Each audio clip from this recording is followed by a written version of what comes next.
Önce kimin kütlettiğini ve kimin kütlediğini bir algılayalım hocam, değil mi? Katır kutur çıkacak sesler için şimdiden af diliyoruz, değil mi? Bizim böyle vahşi bir iletişim ve sevgimiz var. Bu adam bunu seviyor diyor. Hadi kitleyelim. Hadi kitleyelim. Hadi. Ay Mehmet. Burada o kadar önemli bir şey yok. Sırt üstü yatalım. Hadi bakalım. Tamam.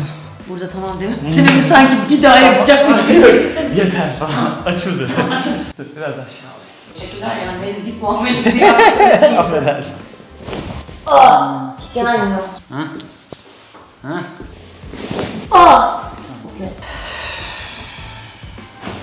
Evet, Dedim gerçekten tamam. sırtını, galiba sırtını çıtlatma alışkanlığım var Gonca.